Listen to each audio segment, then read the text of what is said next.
Exclusive from djkriskuna.com.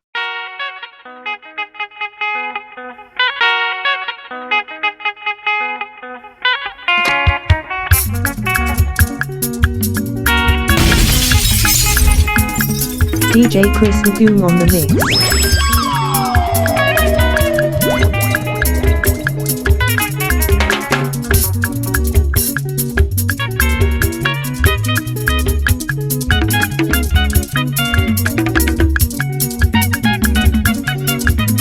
I love DJ Chris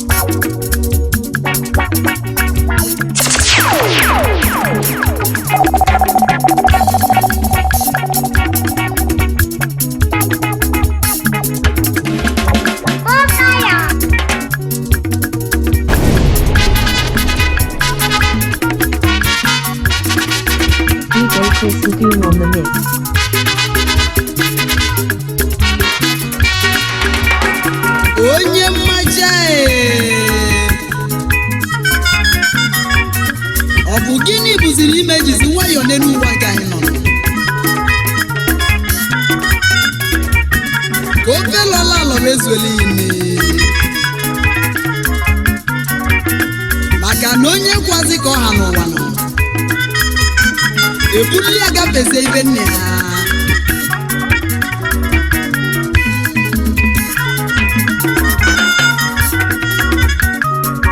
onye mmaja kwelu gị ya n'elu ụwa yinu obelola lọzọla iyi n'inu ifi na-enwere isi n'iwu egonu akwọgo wee bụrụ na ịgazi agasị n'oyimu onye si n'ibe ya pụtụlanụ ibulu ọgaranya na ibu n'ibe yi onye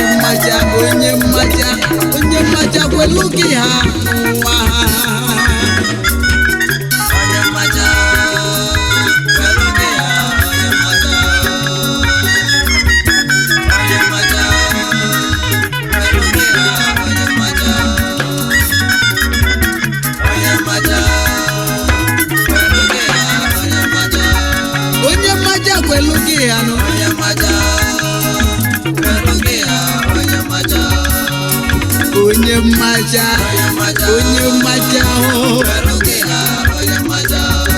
onye mmaja kwelu gị ya n'elu ụwa obelola lọtụziela ihu n'inu azụ elu ha mbe na abọ n'elu ụwa okwu bezie ka ebezie ya ịtọnụ onye adịbelifu nni ebunyere ọya bezie sibikosi futezie n'ọzọnụ ọyịmụ ị ga-elinyezi n'isi ka mmalụnụ onye na-atụrụ anya ya ga-eje Lagos ogo Lagos oweli na-adịbezie na egwu nu ụfọdụ isi na baji ụtụtụ bịa ụfọdụ isi na baji isi anyasị bịa maka gịnị ọ bụzi onye mmaja welu gị ha onye mmaja welu gị ya n'ụwa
ya anyị nọ udonu ka anyị ji kwu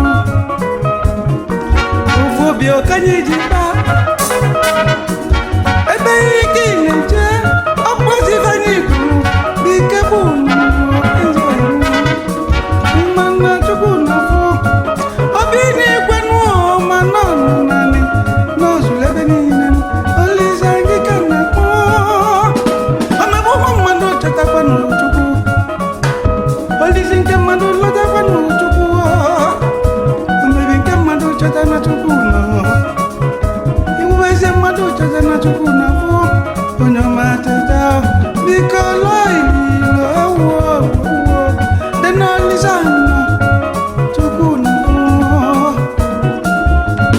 dị na chukwu ma ibi na-eme n'ụwa na chukwu ma ị na-eme n'ụwa na chukwu ma ị na-eme njọ na chukwu ma ị na-eri eri na chukwu ma nke na-emezi na chukwu ma na chukwu ma na chukwu ma na chukwu ma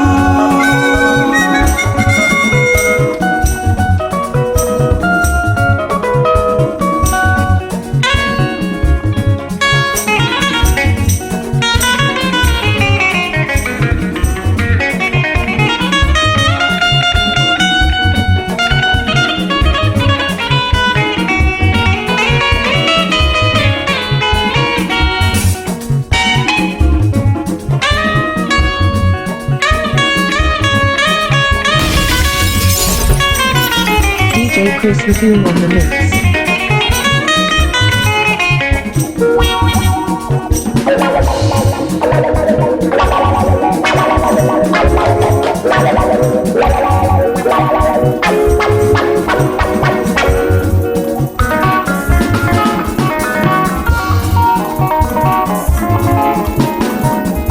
ọkwa kere aka n'elu ụwa nọ n'ọdali n'onye ngwọrọnụ ezi oyi mụchebe echiche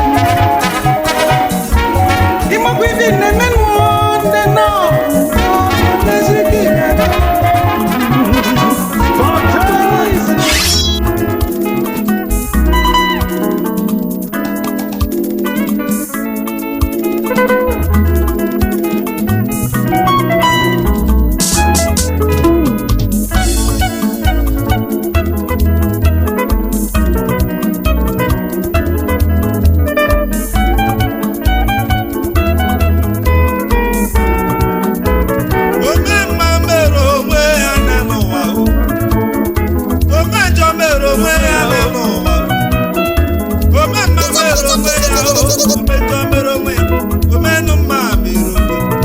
You're checking out.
Anyị nọchikwa n'onyanya si ya elile ego dị ya mma. Anyị nọchikwa n'onyanya si ya agbala egwu dị ya mma. Anyị nọchikwa n'onyanya si ya emela ote dị ya mma. Onye anyị si emela ote dị ya mma. Ọkwa nke i mere ka ị ga-asha ajụjụ n'iru Chukwu. Nke i mere nune n'ụwa. Ka ahụ ka ị ga-anara ụgbọ ya n'ụwa. Udere amala nụ dị mma.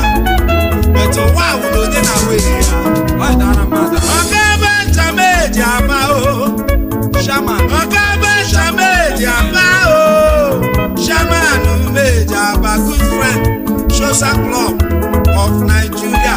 eti okori oke Omego onye mmere ihe. Chief Robert Nigadi. Chief Robert Nigadi. Anyanwụ. Omego onye mmere. Eze kwesịrị n'ịgadị. Eze kwesịrị n'ịgadị.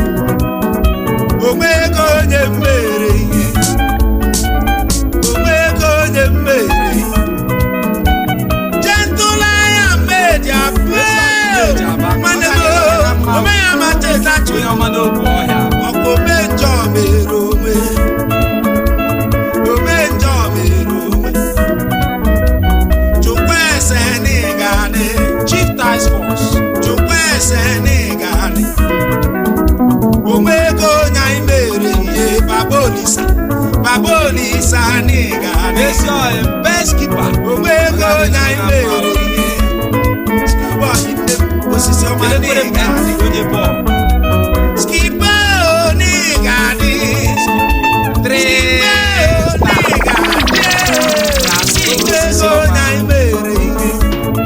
You're checking out. elekwere maka mgba mkpọrọ osisi ọma asaibucha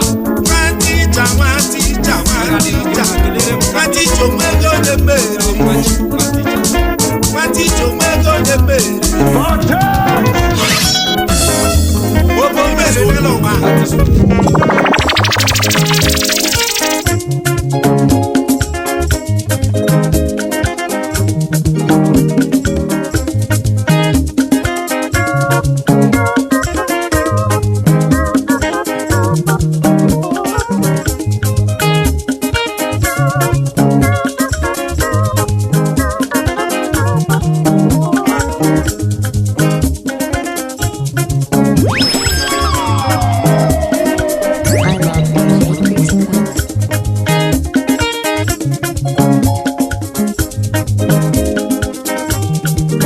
Contact DJ Chris Coon on +393512456548. Oh my son, you should be ready to lay good foundation. Earlier the better. In the nearest future, you will be one of the leaders. So we pray. Amen. I love DJ Chris Coon. Subscribe official DJ Chris Gume. Oh my daughter, you should be ready to lay good foundation. Earlier the better. In the nearest future, you will be one of the leaders. So we pray. Amen.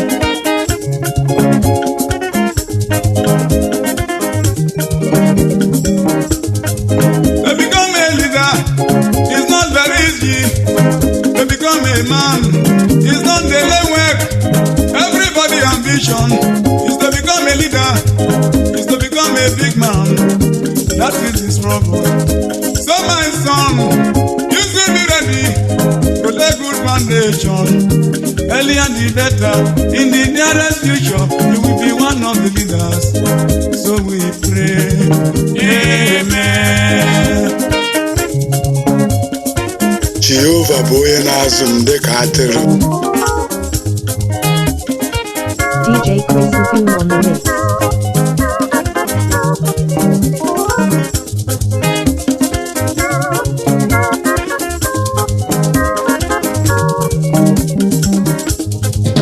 Oh my daughter, you should be ready to lay good foundation. Earlier the better. In the nearest future, you will be one of the leaders. So we pray. Amen.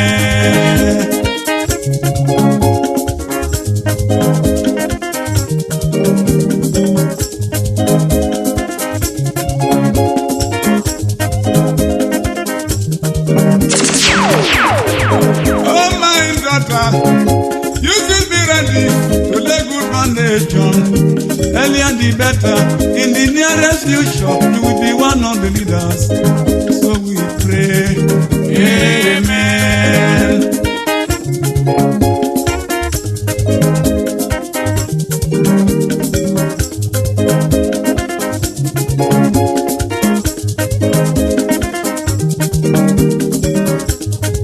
To become a leader is not very easy. To become a man is not daily work. Everybody's ambition is to become a leader, is to become a big man. That is the struggle. So my daughter, you should be ready to lay good foundation. Earlier the better. In the nearest future, you will be one of the leaders. So we pray. Amen.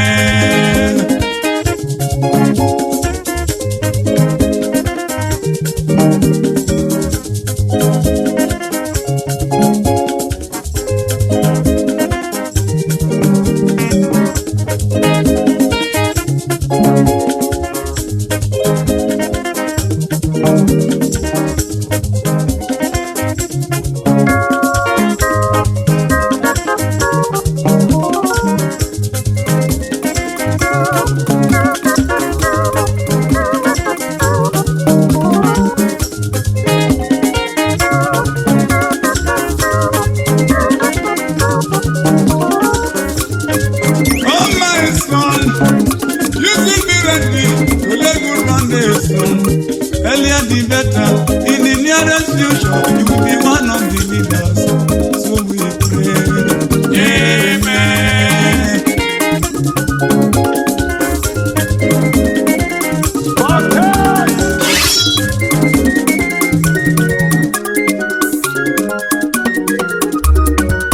I love DJ Chris Kuma.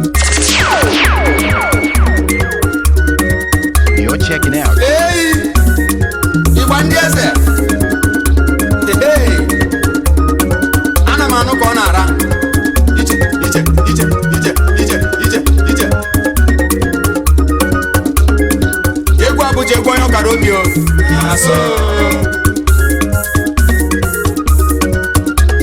Ọtụtụ ụmụ mmadụ n'iwe na-ewefe na Naịjirịa bụzikwa onye kotoburu. Agụụ na-emerụ ụmụ mmadụ arụ, onye ọbụla ji iwe achọ ego. Ịbụ ụmụ nwaanyị na-eme ụmụ nwoke eziokwu eziokwu Chukwu zọba anyị ngwa. Okorobịa mụrụkwa n'anya hụ maka ụmụ nwaanyị bụ onye kotoburu. Iyo aha ngwa ngwa ka anyị gbaba egwu Abuja. Oho everybody ọya ngwa ngwa ka anyị gbaba egwu Abuja. Nwanne iyo aha ngwa ngwa ka anyị gbaba egwu Abuja. Oho everybody ọya ngwa ngwa ka anyị gbaba egwu Abuja. Iyo aha ngwa ngwa ka anyị gbaba egwu Abuja. Oho everybody ọya ngwa ngwa ka anyị gbaba egwu Abuja. Hey isi kote bụ ọgba ya nụ. Hey obodo anyị bụ igwe a na-agwa mmadụ agbanụ. Nwoke na nwaanyị na-akwadosi Abuja, ọ bụla chọrọ ije gbuo ozu na Abuja. Ije ije ije olu na omume ọnya gba n'ọsọ. Tụtụ ụmụ mmadụ ime iwe na-ewefa na Naịjirịa bụzikwa onye kotoburu. Agụụ na-emerụ ụmụ mmadụ arụ, onye ọbụla ji iwe achọ ego. Obodo anyị dị igwe a na-akpụ ya mmadụ agba ịchọghị ịma ije efu prezident. Ọ bụrụkwa n'otu ahụ mma ndị gwa Abuja ị nwere mmadụ ị na-akwado Abuja. Nwoke na nwaanyị ị na-akwado Abuja, ọ dị ka onye ọbụla ọ chọrọ ife Obasanjo. Agbọghọbịa ka njebe Abuja, onye araba nkọ ị na-akwado Abuja. Ọtụtụ ụmụ mmadụ na-akwado Abuja ebe ndị jere ya kwụsị politin bak ana. Okorobịa ka njebe Abuja, ị chọrọ igwe ozu ngwa ka njebe Abuja. Ihe na-atọ m ọchị dị mara ife na-eme na Abuja nwa n'ọdịrọ fencha mfe. Okorobịa ka njebe Abuja, ị chọrọ igwe ozu ngwa ka njebe Abuja. Polisi gba egbe akwụchi moto m ụzọ ịkpọrọ anwụ anwụ ọkwa ife na-akpa gị. Draiva werekwara ya nwayọ okwu ndị polisi ka onye kotobu. Ịma yelo fiva na-akpụgo m ego, civil defense abịakwa na m ego. Nsisi otu akebe ya bụ ego, onye nwe moto ọ ga-agbazi aka m. Onye polisi na-eche m egbe n'iru, ịgba ya ịma na ọma nshi ka ịmarụ. Jizọs ọ bụ na odechimo, onye kere ụwa ọ bụ na odechimo. Iyo aha ngwa ngwa ka ijebe egwu Abuja. Oh everybody ọya ngwa ngwa ka ịgbaba egwu Abuja.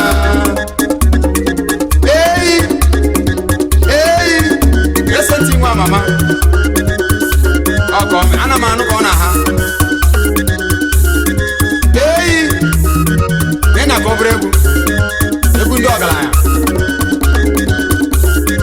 Were nwayọ were nwayọ were nwayọ were nwayọ were nwayọ onye eze were nwayọ ọkọ mee.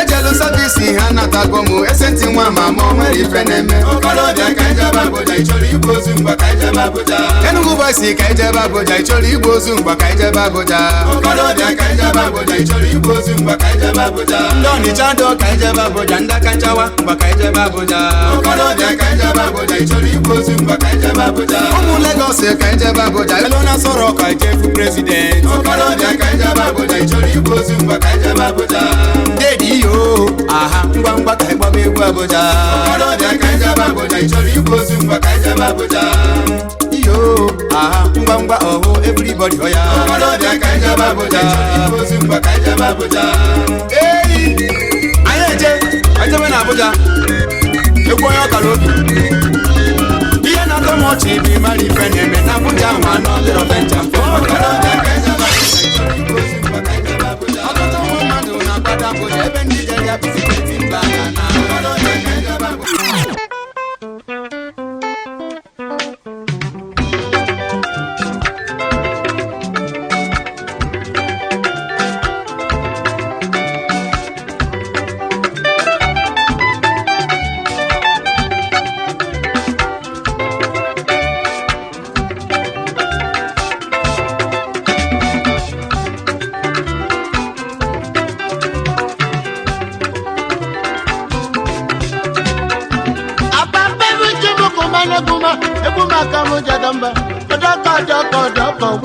doko shele agada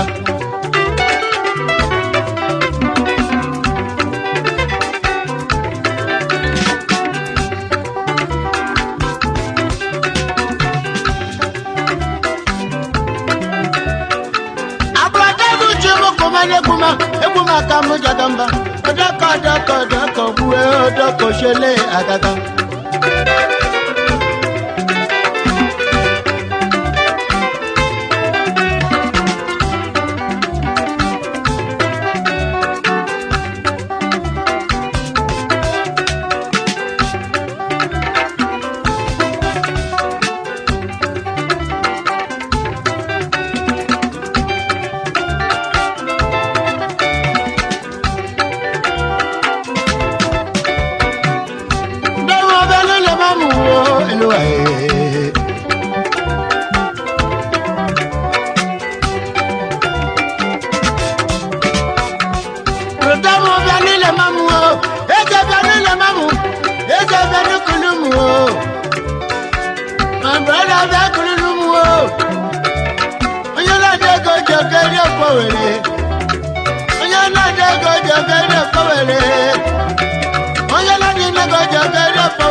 agagano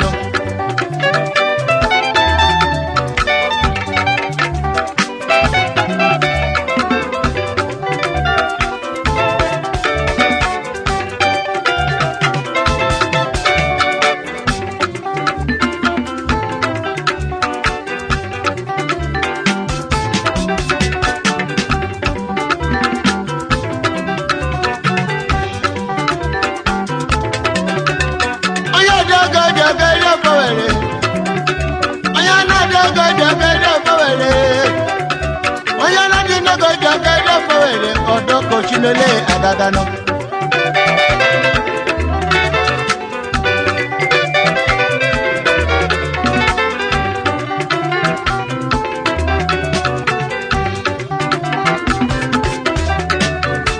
abambebu chimo kumane kuma ebuma kamu jadamba doko buo doko shele agaga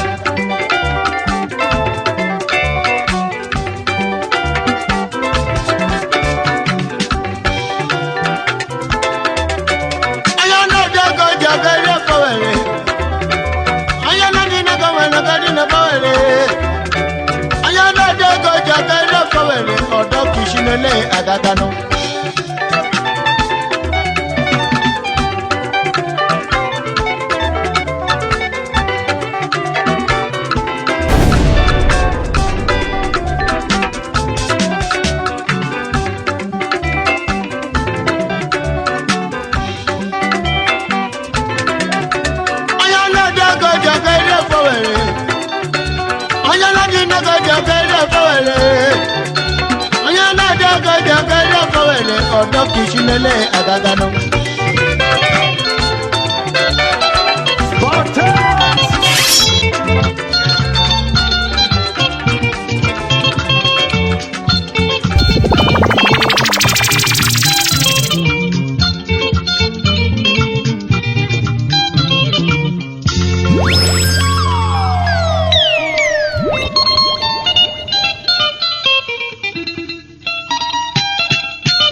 you there, oh, anywhere you there, oh, pray for longer life, oh.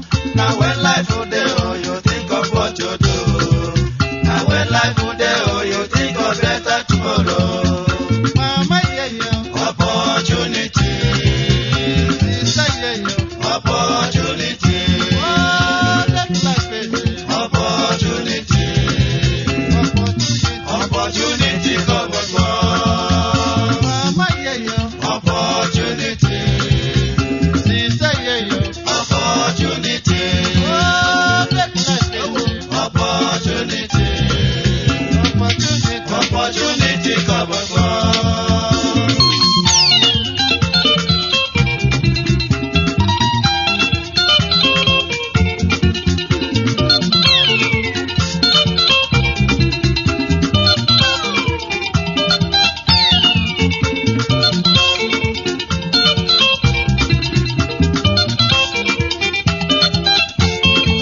Everybody likes to be in a better position. The world is according to your destiny. Make you put mind if anything you do.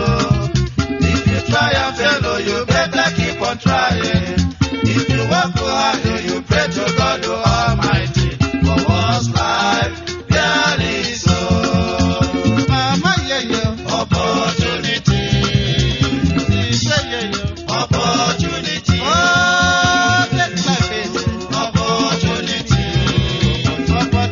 Opportunity comes one. Mama, yeah, opportunity.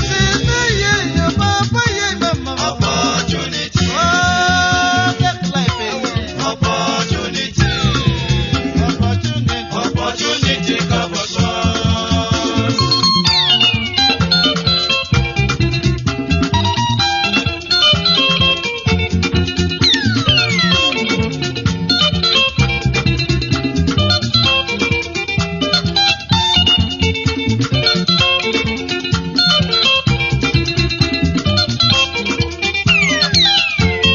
Enmity is a common thing in this world. Some people go like you, some go hate you. Your enemy go like to spoil your way.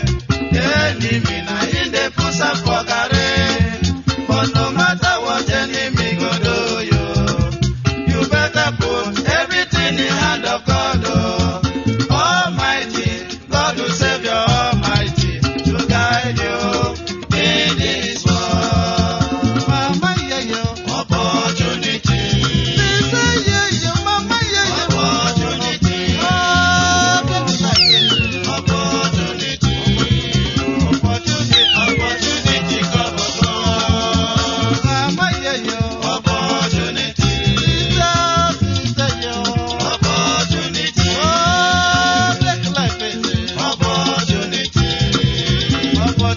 Opportunity comes one.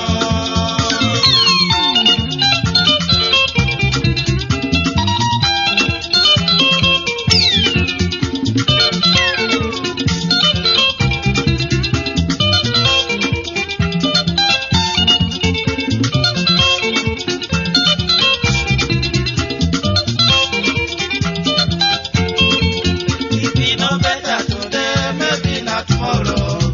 Tomorrow, everything will be alright. Now suffer, go take it, cash monkey. I say, make you take your life easy.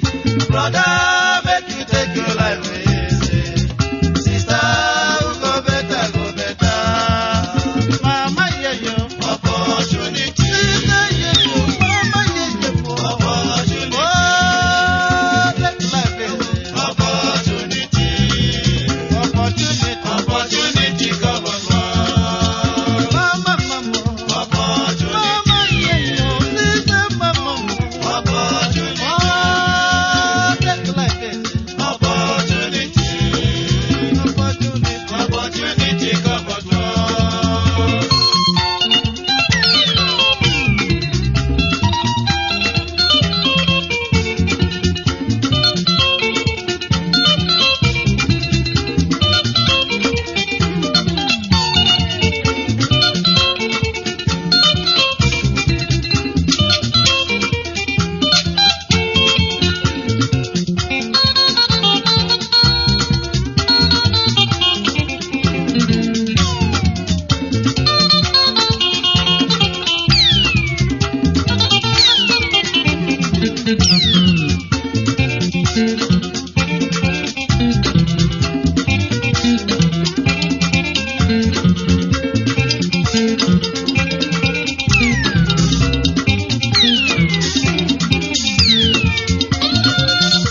Changonoko. Nekwanufa, look at them, look at them, look at them. Okotoguru.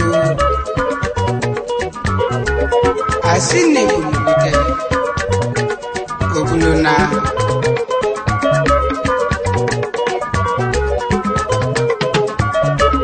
Nande kubuna bobo nasio. Na nwoke nusio, mwanye nwela akụkọ. Mana elu uwe nke anyị nọzi kịta ọ bụzi nwaanyị n'osi ọgụ nwoke nwerezi akụkọ maka sili na kọlụkọlụkọlụ dịzi n'elu ụwa kịta okwazi anyị mara onye bụ onye ọ gịnị ka anyị meziri ọ bụ gịnị nkwa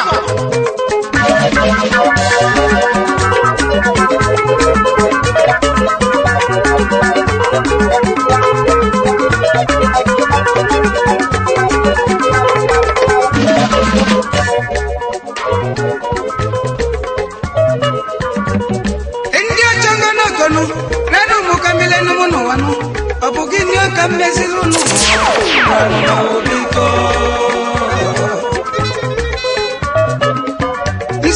sili kulu ogini ni senu ranomo biko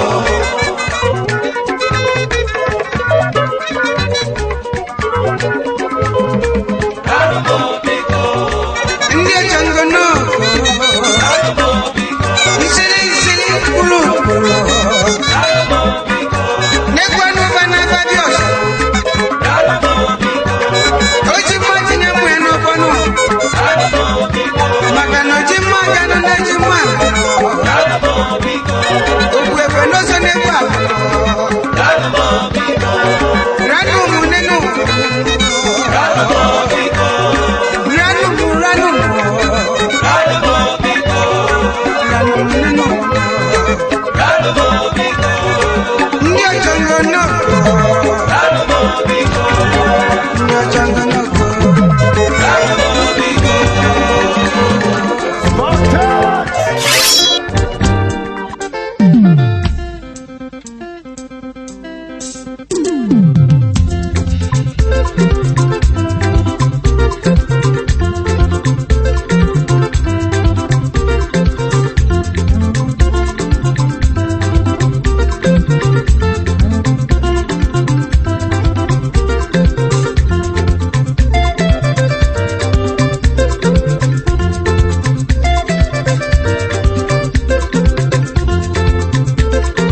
eleta ghara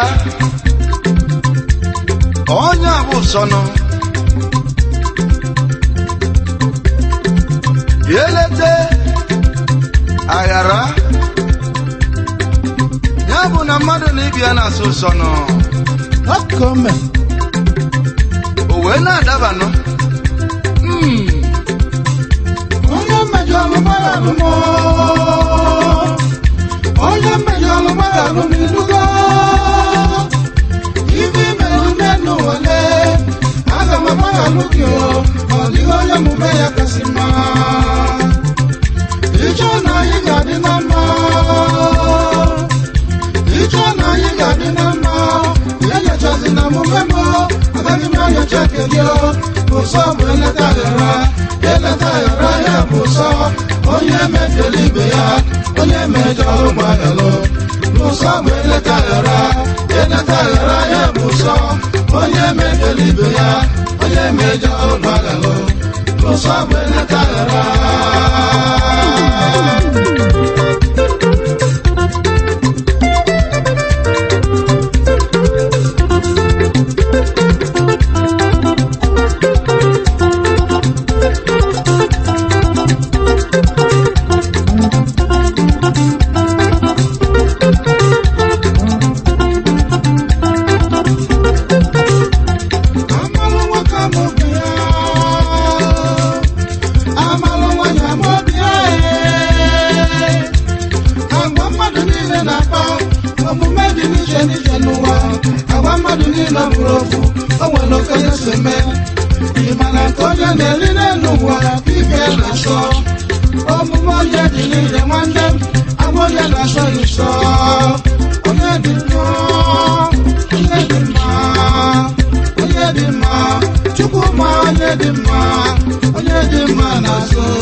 obodo na-ebi n'udo eleta ghara bụ ịdị mma eleta ghara ụzọ bụ eleta ghara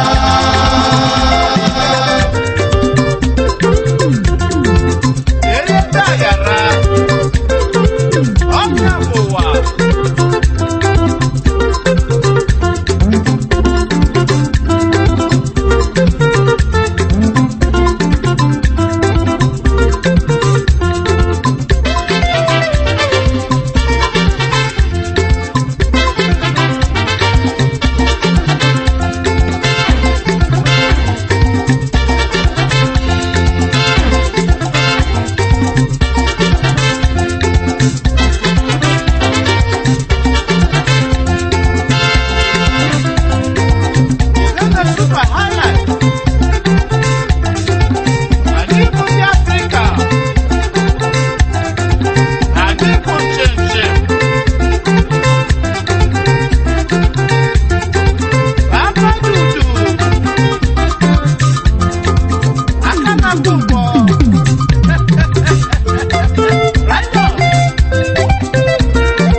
One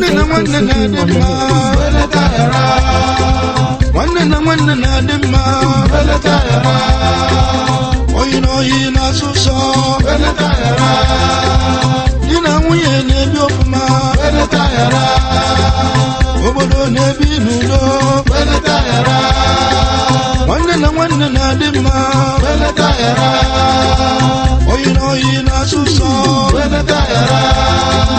di na nwunye na-ebi ofụma obodo na-ebi n'udo